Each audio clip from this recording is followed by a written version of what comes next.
GMB's Richard Arnold and former Love Islander and friend Curtis Pritchard joins us this morning. I still can't quite believe we're having this conversation. I really can't. I only wish we were here. I couldn't reason with it over the weekend at all. I really couldn't. And I'm sure we sort of all felt like that this morning. I think everybody did, because whether or not you followed Caroline's career closely or watched any of her shows, she had this massive impact. She was very much part of the broadcasting landscape, very much part of people's lives, because she was so ever-present.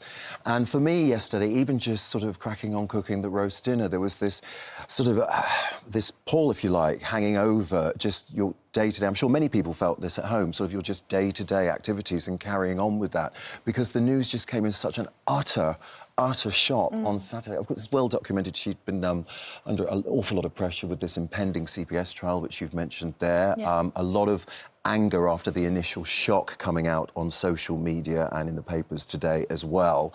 Setting that aside, the facts are all too plain to see. Absolutely horrific. Her body was discovered on Saturday in the afternoon, discovered by her father after her friend Lou alerted her father to the fact that she couldn't back into the property, and she'd actually been staying with Caroline for a while. And this is coming off the back, of course, of reports that paramedics attended the flat as well on the Friday, and they assessed Caroline and were told that Caroline said, no, I don't really need to go to hospital, and they thought she was in a better place. Tragically, clearly, it seemed that isn't the case. So you can only imagine what it must have been like for her to be in that fishbowl and under this enormous amount of pressure. Understandably, Love Island was taken off the air this weekend, and we have a statement from ITV here.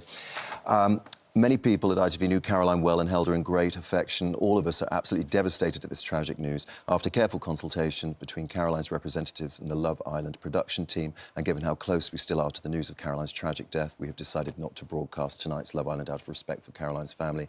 Love Island will return tomorrow night, which will include a tribute to Caroline, who will be in our hearts forever. So that's obviously tonight the tribute will be paid on the show, which she absolutely loved. She loved that show. And she completely owned it, didn't she, when she hosted it? She was so synonymous with it, and you guys must have felt that very much so, Curtis. And you guys became friends because of the series. Yeah, she was such a big part of the show, which everyone knows. And I remember the first time I met her, actually, it was in a recoupling, it was. So we didn't get a lot of time to talk, but she was so professional, so incredible at what she did. And then I remember we met her after the final and actually got to have a real conversation. She was lovely, bubbly, great personality. That is what a lot of Love Island contestants say, actually. And as I just said on Good Morning Britain, she was always there with the trademark hair flick, but she was there with a hug as well. And she would socialise with everyone afterwards. You know, very, very inclusive. She wasn't one of those sort of turns, if you like, that pulled the ladder up, you know, once the show was done and she would disappear. Oh, no, she didn't push anyone very much away. part of the family, you know? She was in the middle of it all. It's sort of a difficult week then for Laura Whitmore, I would imagine, Richard. I mean, they were clearly friends. She obviously took over the show. How does that stand with Laura? I know she did a radio show yesterday and was incredibly emotional about what had happened. She was, indeed. I know Laura very well, and of course her partner Ian, who's the voice of Love Island. And I went out to Love Island, to South Africa. And Laura very much felt that she was holding the baton, you know, and that Caroline would return. You know, that was the place she was in. And of course she was, as you say, Christine, she was incredibly emotional on her show this weekend. We can have a little listen to that. It's heartbreaking, actually. Oh, it's so difficult to listen to, isn't it? And we do, I mean, the irony now, social media is being very much used for the outpouring of grief, and rightly so. But it's coming under question. I hope that actually no one gives Laura Whitmore any trouble or any stick or any grief, because she was a great addition to the show, Love Island, and I hope that people don't push towards her saying she's taken a job or anything like this. I just wanted to get that out there. No, well, as you say, it was merely holding the baton until Caroline was coming back. And Laura had Caroline's full support when she took over the job. Obviously, more tributes coming in from celebrities and stars alike. Ant and Dec tweeted, "We are both devastated to hear the news about Caroline Flack. It is beyond sad, beyond words, so tragic. Our thoughts and prayers are with her family. Rest in peace, Caroline." Ollie's was just heartbreaking over the weekend as well. If you read his Instagram post, he says, "My heart is forever broken.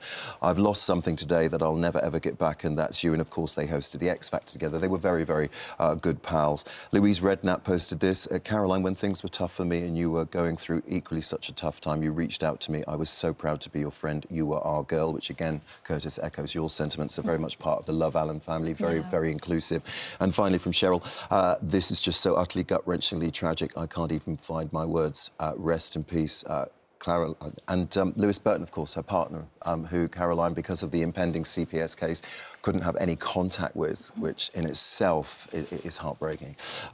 He obviously posted and retweeted a post that Caroline said, you know, in a world where you can be anything, be kind, and that is the topic. And that's a massive thing that I think we need to be more. We're in 2020 now, like, I don't think people should be using social media for a way to comment in negative ways to people, because it really does have a massive impact on life. And it does. You know this, Curtis, and your good self, my love, when it's in black and white, it's so difficult to escape it. Yeah. You can come off the show and have a dozen positive comments, and then you just see the one, and you just feel utterly crestfallen, and you think, you know, you might be in the public eye, but what do you deserve this amount of scrutiny? You know? Of course.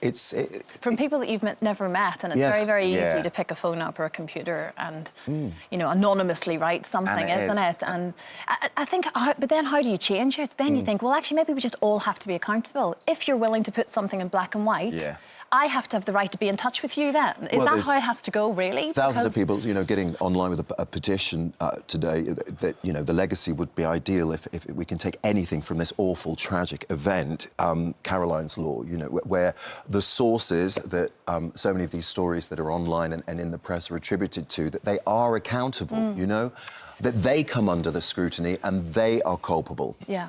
And if that happened and we got to that stage, because I feel the landscape somewhat, wouldn't it? It's a much bigger issue than just a show or being a celebrity, because this toxic conversation is happening in every workplace and it's happening in playgrounds, God forbid. And we have to pull this back. I don't know how we can turn that tide back, but we have to do that. And you felt it yourself, didn't you, Curtis, when you left Love Island and you're sort of thrown into this world that is an alien one. And it really is, because we go in there as just normal people and we come out at 100%, you know. It isn't, we've been thrown into it 50%. We come out and you are straight in the public eye, and that's incredible. So I can't say a bad word about the show, because it really is incredible and it's helped me loads. But if you aren't prepared and you don't have somebody to talk to, and this is why I encourage people, talk to somebody, no matter how small, no matter how big the problem, there will be somebody out there that will listen, and people just need to talk, get things off your chest.